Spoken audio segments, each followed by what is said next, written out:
నమస్కారం, welcome to see news. నా పేరు జ్యోతిక. న్యూస్ లో ముందుగా హెడ్లైన్స్. స్వచ్ఛ భారత్ కు స్ఫూర్తి ప్రదాత సంత్ గాడ్గే. పుష్కర్ ఘాట్ లో పివిఎన్ మాధవ్ స్వచ్ఛ భారత్.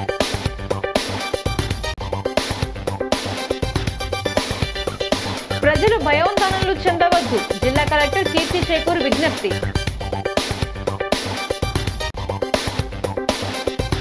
వీరభద్రస్వామి 19వ మహాసంబరం. నగర వీధుల్లో మీదుగా భారీ ఊరేగింపు.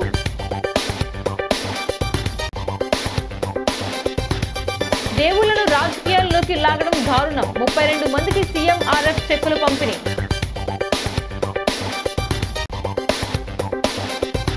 వికసిత్ భారత్ లక్ష్య సాధనలో సీఏల పాత్ర కీలకం. ఐసీఏఐ అధ్యక్షుడు ప్రసన్న కుమార్ వెల్లడి. ఇక డీటెయిల్స్ చూస్తే, భారతదేశ సామాజిక చరిత్రలో పరిశుభ్రతను ఒక ఆరాధనగా మార్చిన మహోన్నత వ్యక్తి సంత్ గాడ్గే బాబా అని AP BJP chief PVN Madhav కొనియాడారు. రాజమహేంద్రవరం పుష్కరాల రేవులో స్వచ్ఛ భారత్లో పాల్గొన్న మాధవ్ పరిసరాలను శుభ్రం చేశారు. ఈ సందర్భంగా ఆయన మాట్లాడుతూ రాష్ట్ర వ్యాప్తంగా సంత్ గాడ్గే బాబా జయంతిని పురస్కరించుకొని స్వచ్ఛ భారత్ నిర్వహిస్తున్నామని పేర్కొన్నారు. సమానత్వాన్ని మానవత్వపు మూల సూత్రంగా ప్రజల్లో నాటిన మహనీయుడు లిసంత్ గాడ్గే మహారాజ్ అని ఆయన అసలు పేరు. దేబూజీ జింగ్రాజీ జానోర్కర్ 1876 ఫిబ్రవరి 23న మహారాష్ట్రలోని అమరావతి జిల్లా షేన్గావ్లో జన్మించిన ఆయన తన 29వ ఏటనే సమాజ సేవ కోసం కుటుంబాన్ని వదిలి సంచార భిక్షువుగా మారారని వివరించారు. గాడ్గే బాబా ఏ గ్రామానికి వెళ్ళినా ముందుగా ఒక చీపురు పట్టి వీధులను, మురికి వాడలను శుభ్రం చేసేవారని, దేవుణ్ణి ఆలయంలో వెతకకండి, ముందుగా మీ గ్రామాన్ని శుభ్రం చేయండి అని బోధించేవారన్నారు. జ్యోతిరావు పూలే తర్వాత అత్యంత గొప్ప ప్రజాసేవకుడు అని కొనియాడారు. బీజేపీ జిల్లా అధ్యక్షుడు పెక్కి నాగేంద్ర, నాయకులు కూరగంటి సతీష్, అడవాల రామకృష్ణ, కాలెపు సాయిరాం, మరుకుర్తి కుమార్ యాదవ్ తదితరులు పాల్గొన్నారు.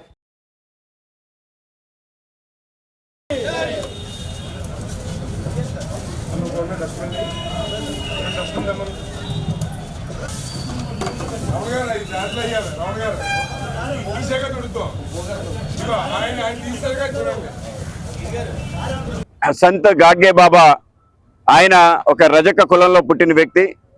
వాళ్ళ యొక్క కుల వృత్తి అందరినీ యొక్క ఏవైతే మలినాలు ఉంటాయో ఆ మలినాల్ని శుద్ధి చేసే గొప్ప కార్యక్రమం.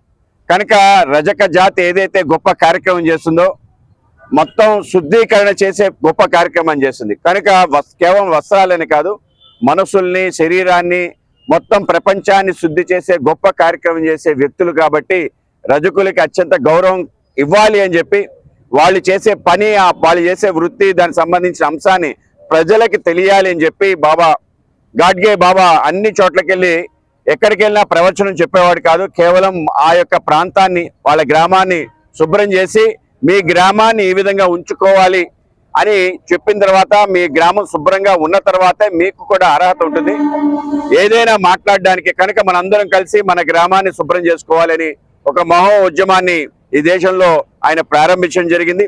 దేశ వ్యాప్తంగా ఆయన తిరగటం జరిగింది. ముఖ్యంగా మహారాష్ట్ర ప్రాంతంలో ఎక్కడ తిరిగినా కూడా మొదట ఆయన స్వచ్ఛ భారత్ కార్యక్రమాన్ని చేసి చెత్తనంతా ఎత్తి, మన ఊర్లో ఉండే చెత్త, ఇంట్లో చెత్తని ఆ విధంగా రోడ్డు మీద పారేయకూడదని చెప్పి ప్రజలకి ఉద్బోధన చేసి, వాళ్ళందరూ కూడా సక్రమ మార్గంలో వెళ్ళాలి అంటే ముందు నువ్వు స్వచ్ఛతగా ఉండు, దాని తర్వాతే దేశం, ప్రపంచం యొక్క అంశాలు మాట్లాడు అని చెప్పి వ్యక్తిగతంగా అందరిలో కూడా శ్రద్ధ, భక్తి తీసుకురావడం జరిగింది.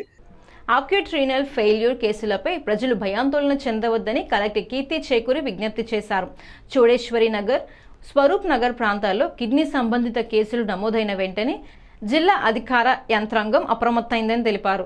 వై జంక్షన్లోని క్యాంపు కార్యాలయంలో ఎస్పీ డి నరసింహకిషోర్, నగరపాలక సంస్థ కమిషనర్ రాహుల్ మీనాతో కలిసి సోమవారం కలెక్టర్ మీడియా సమావేశం నిర్వహించారు. కలెక్టర్ మాట్లాడుతూ ప్రభావిత ప్రాంతాల్లో ప్రత్యేక ర్యాపిడ్ రెస్పాన్స్ బృందాల ద్వారా ఇంటింటి సర్వే నిర్వహించి అవసరమైన వైద్య సేవలు అందిస్తున్నామని పేర్కొన్నారు. డయాలసిస్, మూత్రపిండ సమస్యలతో ఇప్పటి వరకు 12 మంది నగరంలోని వివిధ ఆసుపత్రుల్లో చేరగా వీరందరికీ ఒకే పాల వ్యాపారి పాలు సరఫరా చేసినట్లు గుర్తించినట్లు తెలిపారు. వెంటనే అతన్ని అదుపులోకి తీసుకుని కేసు నమోదు చేసినట్లు వెల్లడించారు. అలాగే ఆ వ్యాపారి పాలు సరఫరా చేసిన 106 ఇళ్లలోని కుటుంబాలకు రక్త పరీక్షలు నిర్వహిస్తున్నామని, ఇప్పటి వరకు 73 కుటుంబాల నుంచి రక్త నమూనాలు సేకరించినట్లు తెలిపారు. వీరందరికీ నిరంతర పర్యవేక్షణతో తగిన వైద్య సేవలు అందిస్తామని స్పష్టం చేశారు. జిల్లా వైద్యారోగ్య అధికారి doctor Venkateswararao, GGH superintendent doctor PVV Satyanarayana తదితరులు పాల్గొన్నారు. మనకి తూర్పుగోదావరి జిల్లాలో నిన్నటి నుంచి మన దృష్టికి అక్యూట్ రీనల్ ఫెయిల్యూర్తో పేషెంట్స్ మన రాజమండ్రిలో వివిధ హాస్పిటల్స్లో జాయిన్ అయినట్టు మనకి నిన్న మధ్యాహ్నం జిల్లా యంత్రాంగానికి మన దృష్టిలోకి వచ్చినప్పటి నుంచి కూడా ఇమీడియట్గా మనం ర్యాపిడ్ రెస్పాన్స్ టీమ్ వేసి మొత్తం Chowdeshwar Nagar, Swaroop Nagar and other areas ఎక్కడైతే ఉన్నాయో సర్వే చేయడం జరిగింది. సో అన్ని సర్వేలో కూడా వాటర్ శాంపిల్స్ నుంచి అన్నీ కూడా టెస్ట్ చేయడం జరిగింది. మనకు వాటర్ ఇష్యూస్ ఇవన్నీ కూడా రూల్ అవుట్ చేసుకున్నాము. తర్వాత ఈ అందరికీ కూడా there is one common link. Different హాస్పిటల్స్లో 12 మంది వరకు మన రాజమండ్రి అర్బన్ హాస్పిటల్స్లో ఈ అక్యూట్ రీనల్ ఫెయిల్యూర్తో సఫర్ అవుతున్నారు. కొంతమంది డయాలసిస్లో ఉన్నారు. అందరికీ కూడా ఎలివేటెడ్ రీనల్ లెవెల్స్ ఉన్నాయి. సో వీళ్ళందరికీ కూడా మనం కామన్ లింక్ చూస్తే there is one milk vendor who supplying milk to all these families. So వెంటనే పోలీస్ టీం కూడా వెళ్ళి అతన్ని కస్టడీలో తీసుకోవడం జరిగింది. ఎఫ్ఐఆర్ కూడా రిజిస్టర్ చేయడం జరిగింది. ఈ నేపథ్యంలో నిన్నే సీఎం గారు మా అందరితో రివ్యూ చేపట్టడం, స్టేట్ లెవెల్ టీంతో రివ్యూ చేపట్టడం జరిగింది. సో స్టేట్ లెవెల్ నుంచి కూడా ఎక్స్పర్ట్ టీమ్ ఇస్ హియర్. జిల్లా లెవెల్లో ఆల్ డిపార్ట్మెంట్స్, కార్పొరేషన్ తరఫు నుంచి ఇంటింటికి సర్వే చేయడము, సిమిలర్లీ మిల్క్ వెండర్ ఇచ్చిన 106 ఫ్యామిలీస్కి పాలు ఇవ్వడం జరిగింది. ఆయన పాలు సప్లై చేయడం జరిగింది. ఈ 106 ఫ్యామిలీస్లో కూడా ఎంతమంది అయితే పాలు కానీ, పెరుగు కానీ, టీ కానీ, కాఫీ కానీ కన్జ్యూమ్ చేశారో వాళ్ళందరికీ కూడా బ్లడ్ శాంపిల్స్ నిన్న నైట్ నుంచి తీస్తున్నాము. ఇప్పటి వరకు సుమారుగా 73 శాంపిల్స్ తీయడం జరిగింది, బ్లడ్ శాంపిల్స్. ఈరోజు ఈవినింగ్కి మనకి రిజల్ట్స్, ఆ బ్లడ్ శాంపిల్స్ యొక్క రిజల్ట్స్ వస్తాయి. ప్రిలిమినరీగా ఈరోజు అందరూ కూడా ఇంటింటి సర్వే ప్రకారము ఎవరికైతే ఆయన పాలు సప్లై చేశారో ప్రిలిమినరీ రిజల్ట్ ఇప్పుడు వరకు కూడా అందరూ కూడా సేఫ్గానే ఉన్నారు. అయినా సరే మనము abundant cautionగా we are testing all samples. This is unprecedented situation, emergency situation. So దీంట్లో మనం టైం టు టైం రివ్యూ చేస్తున్నాం పోలీస్ సైడ్ నుంచి. నిన్న ఈవినింగ్ ఒక డెత్ రిపోర్ట్ అయింది, దానికి ఇంక్వెస్ట్ కంప్లీట్ చేశాము. అలాగే ఇప్పుడు పోస్ట్ మార్టం కూడా కంప్లీట్ అయిపోతుంది. అలాగే మరొక 3 డెత్స్ కూడా రిపోర్ట్ అయినాయి, వాటికి కూడా ఇంక్వెస్ట్ సిమిలర్ ఏ వెండర్ అయితే మిల్క్ సప్లై చేశాడో మేబీ మిల్క్ కంటామినేషన్ వల్ల ఇది జరిగిందన్నది ప్రైమా ఫేసి మనకి ఎస్టాబ్లిష్ అవుతుంది. సో దీనికి సంబంధించి ఆయన హౌస్ని కానీ లేకపోతే ఆయనకుండే చిన్న అనాథరైజ్డ్ డైరీ మెయింటైన్ చేసే రూమ్ని కానీ మనం కంప్లీట్గా సీజ్ చేసాము. అక్కడ ఉన్న ఏదైతే మెటీరియల్ ఉందో మనకి ఈ ఫోరెన్సిక్ సంబంధించి పంపించాల్సిన మెటీరియల్ సీజ్ చేశాము. ఎనోరియా రావడం జరిగింది. ఈ సిమ్టమ్స్ రాగానే వాళ్ళు అడ్మిట్ చేయడం జరిగింది. వీరందరూ కూడా అబౌవ్ 60 to 65 ఇయర్స్ 70 ఇయర్స్ ఉన్న వారే. అందరికీ కోమార్బిడిటీ సిమ్టమ్స్ ఉన్నాయి. అంటే డయాబెటిక్ నెఫ్రోపతితో కూడా వీళ్ళు సఫర్ అవుతున్నట్టుగా చిన్న అనుమానం. అది విషయం. ఇప్పుడు మా సర్వేలో మా సిబ్బంది అందరూ హౌస్ టు హౌస్ సర్వేలు చేస్తున్నారు. Affected areas Swaroop Nagar and Chowdeshwar Nagar. ఈ ఎఫెక్టెడ్ విలేజ్ సర్వేలెన్స్లో మేము అడుగుతున్న ప్రశ్నలు అన్నీ కూడా దీనికి రిలేటెడ్గా అడిగి స్క్రీనింగ్ చేయడం జరుగుతుంది. ఇంతవరకు కొత్త కేసులు ఎవరు కూడా నమోదు కాలేదు. లెస్ దాన్ 5 చిన్నపిల్లలకి కిడ్నీ ఫంక్షన్ పెద్దలకు ఉన్నట్టు ఉండదు. అబౌవ్ 6 years కింద బీపీ చూడడం వల్ల కిడ్నీ ఫంక్షన్ తగ్గడం వల్ల ఈ మిల్క్ ఈ అడల్ట్రేషన్ వల్ల ఫాస్ట్గా వాళ్ళు ఎఫెక్ట్ అయ్యారు. So that is less than 5 years and more than 6 years these people more dangerous group of people. So వీళ్ళ దగ్గర మన జాగ్రత్తగా ఉండాల్సిన పరిస్థితి ఏర్పడింది. అందువల్ల పిల్లలు ఎఫెక్ట్ అయ్యారు అన్నమాట. రాజమహేంద్రవరం గోదావరి పుష్కరాల రేవులో శ్రీ వీరభద్ర స్వామి వారి విగ్రహ ప్రతిష్టాపన చేసి 19 సంవత్సరాలు పూర్తవుతున్న సందర్భంగా ఉత్సవ కమిటీ ఆధ్వర్యంలో సోమవారం శ్రీ వీరభద్ర స్వామి వారికి మహాసంబరం అంగరంగ వైభవంగా నిర్వహించారు. ఆలయం వద్ద నుంచి మహాసంబరంలో భాగంగా భారీ ఎత్తున ఊరేగింపు నిర్వహించారు. కళాశాలతో వివిధ ప్రాంతాల నుంచి తరలివచ్చిన భక్తులు స్వామివారిని ఆలయంలో వీరభద్రులను అప్పగించే కార్యక్రమం జరిగింది. వీరభద్రులను తలపై పెట్టుకుని పురవీతుల మీదుగా భారీ ఊరేగింపు నిర్వహించడంలో ఆధ్యాత్మిక సందడి నెలకొంది. ఈ సందర్భంగా ఆలయ ప్రధాన అర్చకుడు బ్రహ్మాజీ మాట్లాడుతూ ప్రతి ఏటా వీరభద్ర స్వామి వారి మహాసంబరాన్ని ఘనంగా నిర్వహిస్తున్నామన్నారు. ఈ ఏడాది 69వ వార్షికోత్సవ సంబరాలు కూడా సోమవారం వైభవంగా జరుగుతున్నాయన్నారు. ఈ ఆలయంలో అప్పగించిన వీరభద్రుడు వీర గన్నికలకు సంబరం జరపటం ఆనవాయితీగా వస్తోందన్నారు. అనంతరం భక్తులకు భారీ ఎత్తున అన్న సమారాధన కార్యక్రమాన్ని నిర్వహించారు.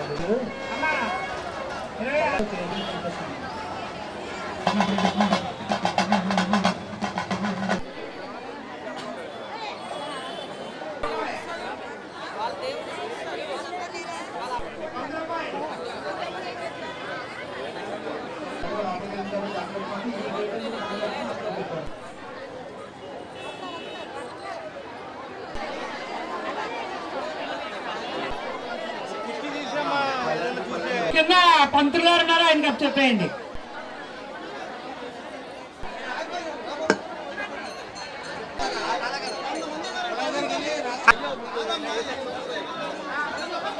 పరవణం చేసుకోవాలండి.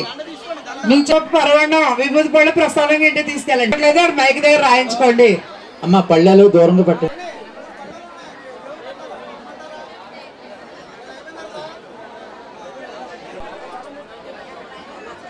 గంగమల్లి నాగేశ్వరరావు గారు స్వామివారి అన్నదాన. మీరు ఎక్కడ ఉన్నా గేట్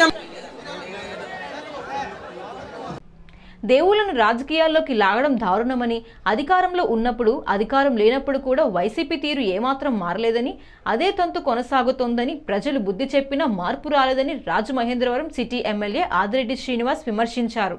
స్థానిక జేఎన్ రోడ్లో వి కన్వెన్షన్ హాల్లో ముఖ్యమంత్రి సహాయ నిధి చెక్కుల పంపిణీ కార్యక్రమంలో ఆయన పాల్గొన్నారు. ఈ సందర్భంగా మీడియాతో ఎమ్మెల్యే వాసు మాట్లాడుతూ డిక్లరేషన్ ఇచ్చి దర్శనానికి వెళ్లాలని నిబంధన ఉన్నప్పటికీ వైసీపీ వాళ్లు పాటించకపోవడం గతంలో చూశామని గుర్తు చేశారు. పెద్దల సభగా పిలిచే శాసన మండలిలో చెప్పులు వేసుకుని దేవుని చిత్రపటాలు తీసుకెళ్లి వైసీపీ వాళ్లు చేసిన చేష్టలు చూసి ఆంధ్రప్రదేశ్ ప్రజలే కాదు యావత్ వెంకటేశ్వర స్వామి భక్తులు అందరూ ఆశ్చర్యపోతున్నారన్నారు. జగన్మోహన్ రెడ్డి మెప్పు కోసం వైసీపీ సభ్యులు ఈ విధంగా ప్రవర్తించడాన్ని ప్రజలెవరూ హర్షించబోరని గ్రహించారన్నారు.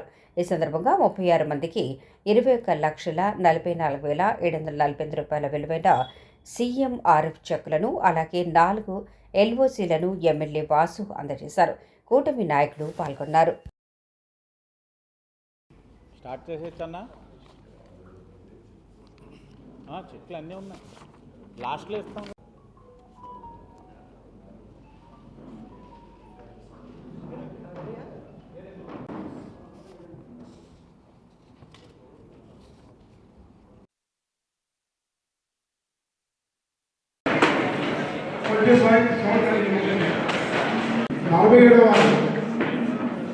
నలభై ఏడవ Ramoji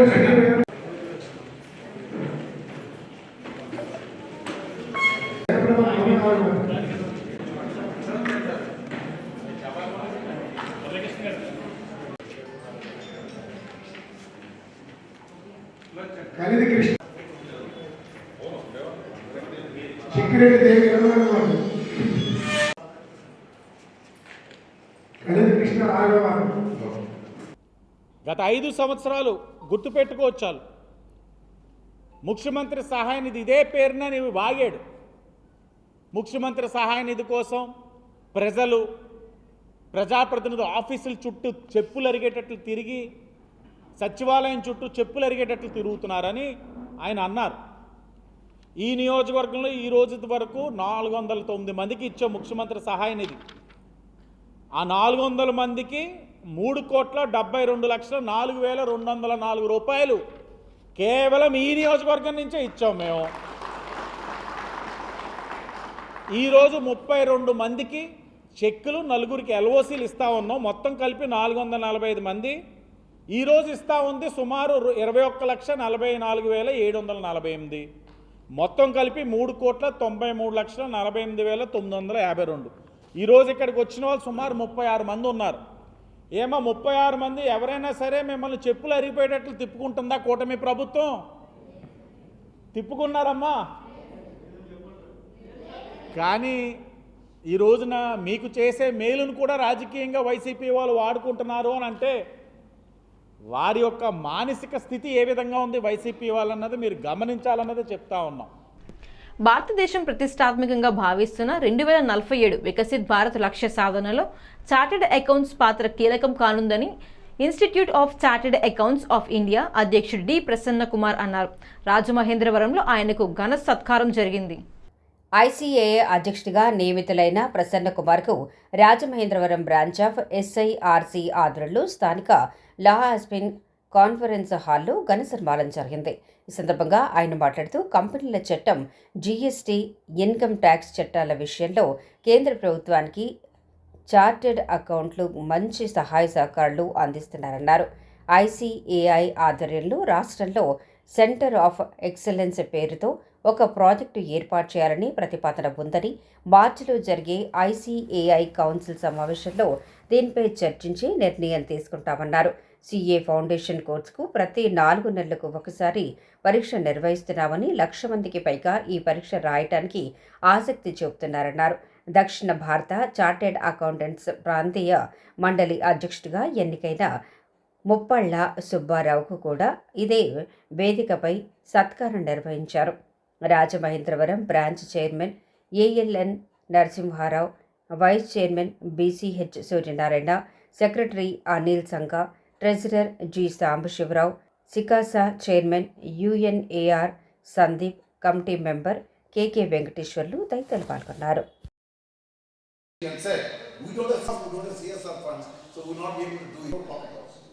Second problem, what we cannot pay more than 9,000. That also they are limited to 8,000. This is a scheme for nice scheme coming to us.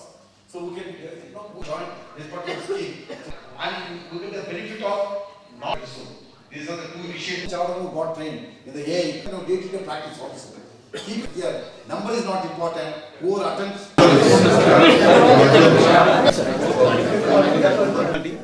అది కొంచెం నెంబర్ అటు తెలుస్తుంటుంది. అది మీరు చెప్పినంత లేదు. మీరు చూస్తే చార్టర్డ్ అకౌంటెంట్ ప్రొఫెషనల్ ఏం లేదు. ఈరోజు 1,00,000 మందికి పైన టఫ్ ఎగ్జామ్. దీనిలో పాస్ అవుట్ అనేది ఇదివరకు అంటే 30. సో నా పేరు ప్రసన్న కుమార్.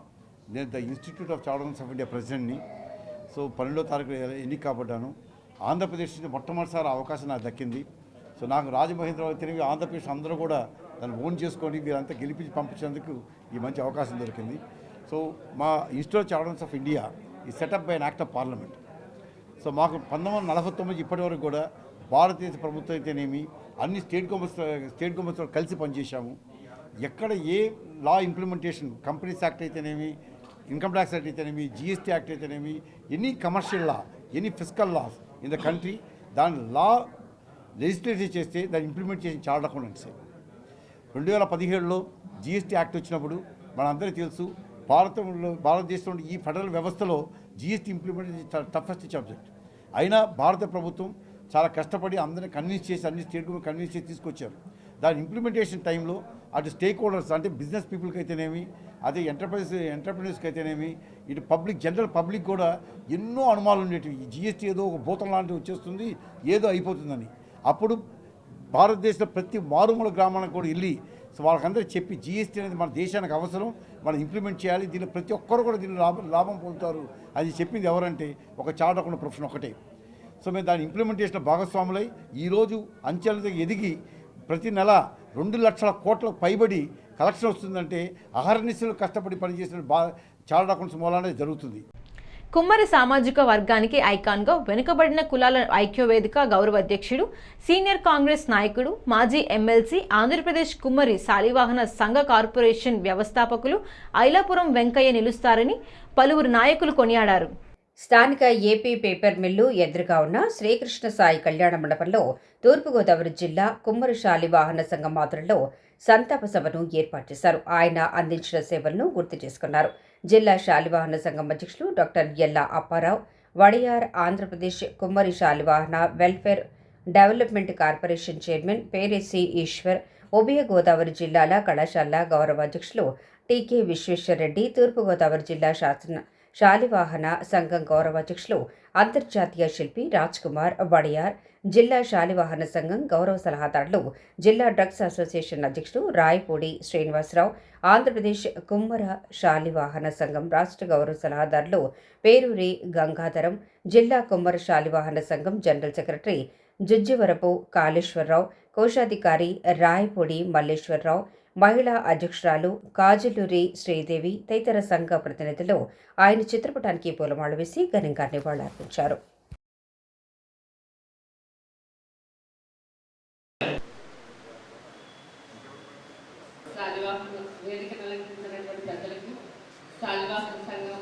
ఇప్పుడు కూడా మరి డాక్టర్ వడయార్ గారు ఆ పట్టణం తీసుకెళ్ళారు. ఆ పట్టణంలోనే చనిపోయారని వచ్చినప్పుడు మరి సడన్ గా మిషన్లు కూడా అందరి బాగోగా కాదు, మనతో పాటు ఉన్న వాళ్ళు కూడా ఎదగాలని ఒక మహోన్. అక్కడ మన వాళ్ళు కానీ ఆయన తెలిసిన వాళ్ళు కిరణ్ కుమార్ రెడ్డి గారు ముఖ్యమంత్రిగా ఉన్నప్పుడు ఒక రాత్రి 12 గంటల వరకు, రాత్రి 12 గంటల సమయంలో కూడా అక్కడ హైదరాబాద్లో ఉండి ఆ రోజున ఉమ్మడి రాష్ట్రంలో ఆ శాలివాహన కార్పొరేషన్ ఏర్పాటు చేసినటువంటి ఘనత ఐలాపురం వెంకయ్య గారికి దక్కుతుంది. ఏ పని ఆయన అనుకున్నా కూడా విశ్రమించకుండా ఈ కులానికి, కుమ్మరి కులానికి ఇది ఉపయోగపడుతుందంటే ఆ రోజున ఆ జీవో తీసుకొచ్చి కొన్ని కోట్ల రూపాయలు ఈ రోజున శాలివాహన ఫెడరేషన్ ద్వారా ఇవ్వడం జరిగింది. అటువంటి ఇంకో ఎన్నో చేయాలనేటువంటిది ఆయన చెప్తా ఉండేవారు. ఎన్నో కార్యక్రమాలు చేయాలి, ఎలా చేయాలి ఏంటనేటువంటిది ఎప్పుడు ప్రణాళిక ఆయన ఏర్పాటు చేసుకునేవారు. ఆయన స్మృతి ఉండేటట్టుగా ఈ తూర్పుగోదావరి జిల్లాలో ఒకటి స్మృతి కూడా ఏర్పాటు చేయడం జరుగుతుంది. అది వచ్చే సంవత్సరానికి, వచ్చే శివరాత్రికి ఒక స్మృతి చిహ్నం అనేటువంటిది ఏర్పాటు చేస్తామని తెలియజేస్తూ ఈ అవకాశం ఇచ్చినటువంటి అందరికీ కూడా నా నమస్కారం. రేపు మార్చి 13వ తారీఖున మొలమాంబ జయంతి రాష్ట్ర ప్రభుత్వం అధికారికంగా జరపబడుతుంది.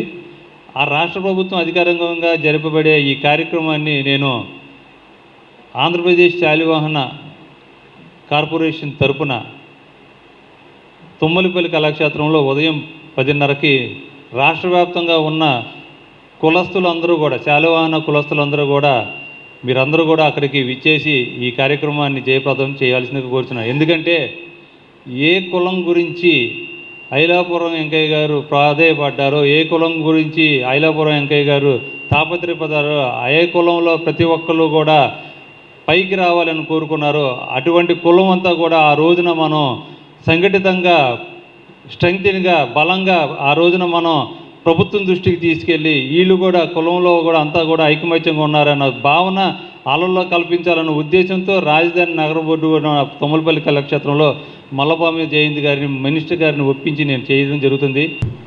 ముఖ్యంగా ఆయన మహాశివరాత్రి రోజున చనిపోయాడంటే ఆ పరమశివుడు, మహాశివుడు ఆయనకి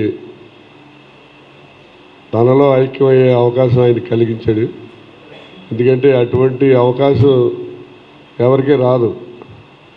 ఎందుకంటే ఆయన చేసిన సేవల గుర్తింపుగా ఎంతో కష్టజీవిగా విజయవాడ నగరంలో ఒక సామాన్యుడిగా విజయవాడ సిటీకి వచ్చి అక్కడ ఒక గొప్ప వ్యక్తిగా మరి విజయవాడ నగరంలో ఎంతో పేరు ప్రఖ్యాతులు తెచ్చుకొని ఐలాపురం అనేటువంటి హోటల్ను స్థాపించి వాటికి బ్రాంచీలు పెట్టి ఏఐ సమిట్ సాక్షిగా ప్రధానమంత్రి నరేంద్ర మోదీ చైనా రోబోను ప్రదర్శించి దేశం పరువు తీశారని కాంగ్రెస్ అగ్రనేత రాహుల్ గాంధీ ప్రశ్నిస్తే కాంగ్రెస్ పార్టీ కార్యాలయాలపై బీజేపీ దాడులు చేయడం ఎంతవరకు సమంజసమని పీసీసీ అధికార ప్రతినిధి కొవ్వూరు శ్రీనివాస్ ప్రశ్నించారు. స్థానిక టీనగర్లో ఉన్న ఆయన కార్యాలయంలో సోమవారం జరిగిన మీడియా సమావేశంలో ఆయన మాట్లాడుతూ ఢిల్లీతో జరిగిన ఏఐ ఇంపాక్ట్ సమ్మిట్లు చైనా కుక్కబొమ్మతో మోదీ దేశం పరువు తీశారని మండిపడ్డారు. సమ్మిట్లు శాంతియుత నిరసన తెలిపిన కాంగ్రెస్పై విమర్శలు చేయడం హాస్యాస్పదంగా ఉందన్నారు. బాధ్యత రహితంగా గురించి చంద్రబాబు, రాజకీయ ఐక్యత గురించి జగన్ మాట్లాడుతుంటే దయ్యాలు వేదాలు వల్లించినట్టుంది అని ధ్వజమెత్తారు. రాజకీయ లబ్ధి కోసం చంద్రబాబు ఈడీ, సిబిఐ కేసులకు భయపడి జగన్ బీజేపీలో అనైతిక కాపురం చేస్తూ రాజకీయాలను అపహాస్యం చేస్తున్నారని ఆరోపించారు. ప్రజల నుంచి కాంగ్రెస్కు పెరుగుతున్న మద్దతు ఓర్వలేకే కాంగ్రెస్ జిల్లా ఆర్గనైజింగ్ సెక్రటరీ పట్నాల శ్రీనివాసరావు, మహిళా అధ్యక్షురాలు చామర్తి లీలావతి, ఎన్ఎస్యుఐ రాష్ట్ర ప్రధాన కార్యదర్శి గట్టి నవతారకేష్, సీనియర్ నాయకులు యజ్జ రౌతు, సత్యనారాయణ, కె వరప్రసాద్, కాపు చిన్న వీరభద్రరావు, సంపత్ తదితరులు పాల్గొన్నారు. ఈరోజు ట్యాక్సులు కానీ ఈ అమెరికాతో కేవలం నీ రాజకీయ లబ్ధి. దయచేసి ఢిల్లీలో జరిగినటువంటి ఏఐ సదస్సులో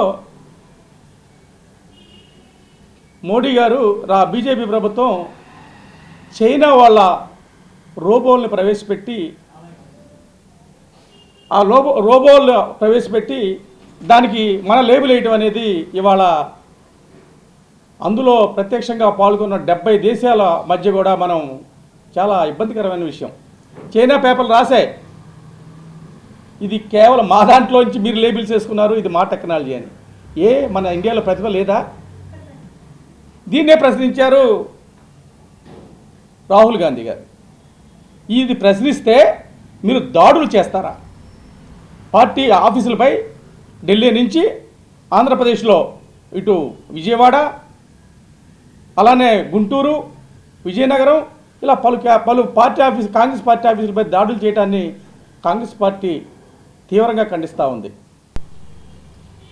మా కేంద్ర కాంగ్రెస్ కానీ రాష్ట్ర కాంగ్రెస్ కానీ బీజేపీ చేస్తున్న దాడుల్ని ఖండిస్తూ ఉన్నాం. మీరు అన్నీ తెలుసుకొని క్షమాపణ చెప్పకపోతే రాబోయే రోజుల్లో కాంగ్రెస్ పార్టీ ఏ రకంగా ప్రతిదాడి చేయాలా? కాకపోతే ఒకటి మీలాగా ఆర్ఎస్ఎస్ భావజాలాలతో ఉన్నటువంటి పార్టీ కాదు కాబట్టి గాంధేయ మార్గంలోనే మిమ్మల్ని ఎదుర్కొంటామనేది కూడా చెప్తా ఉన్నాం. ఈ దాడులు బీజేపీ వాళ్ళు 56 సంవత్సరాలు పరిపాలించిన కాంగ్రెస్ పార్టీపై అధికార దుర్వినియోగం చేస్తూ దారుణంగా పార్టీ ఆఫీసుపై విచక్షణారహితంగా దాడులు చేయడం చాలా దారుణం. ఎందుకంటే పార్టీకి స్వతంత్రం, ఇవాళ కాంగ్రెస్ పార్టీ స్వతంత్రం వచ్చింది కాంగ్రెస్ పార్టీ. అలాంటి కాంగ్రెస్ పార్టీకి వాళ్ళు దారుణంగా హింసించడం అనేది చాలా తప్పు. తప్పకుండా దీని మీద మేము చర్య తీసుకుంటాం. వాళ్ళు ఏ విధంగా చేసినా దానికి రెట్టింపుగా త్వరలోనే అయిన వాళ్ళు ఆదేశానుసారం తప్పకుండా మేము కూడా చర్యలు తీసుకుంటాం. దివ్యాంగుల బ్యాక్లాగ్ పోస్టులు వెంటనే భర్తీ చేయాలని వైఎస్ఆర్ కాంగ్రెస్ పార్టీ తూర్పుగోదావరి జిల్లా దివ్యాంగుల విభాగం అధ్యక్షులు ముత్యాల పోసికుమార్ డిమాండ్ చేశారు. సోమవారం జిల్లా కలెక్టరేట్లో జరిగిన పీజీఆర్ఎస్లో వినతి పత్రం అందజేశారు.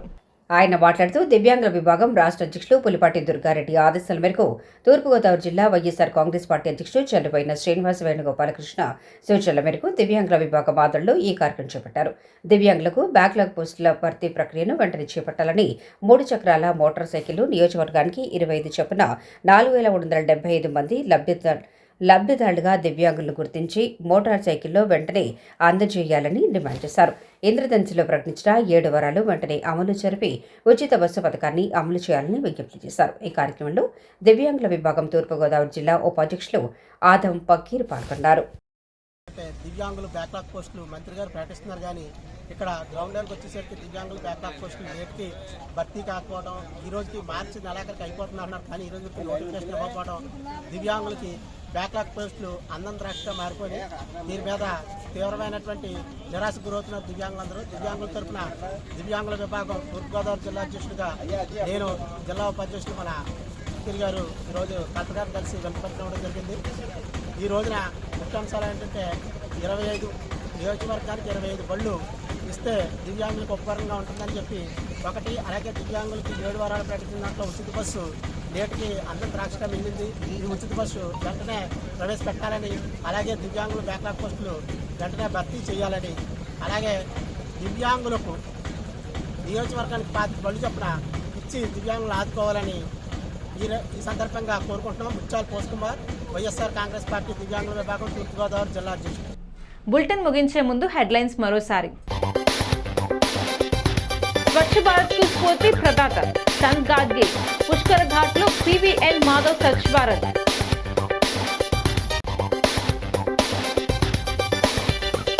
ప్రజలు భయోందనలు చెందవద్దు, జిల్లా కలెక్టర్ కీర్తి చేకూర్ విజ్ఞప్తి.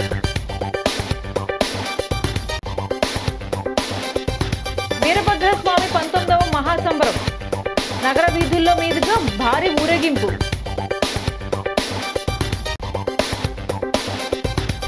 దేవుళ్లను రాజకీయాల్లోకి లాగడం దారుణం, 32 మందికి CMRF చెక్కుల పంపిణీ.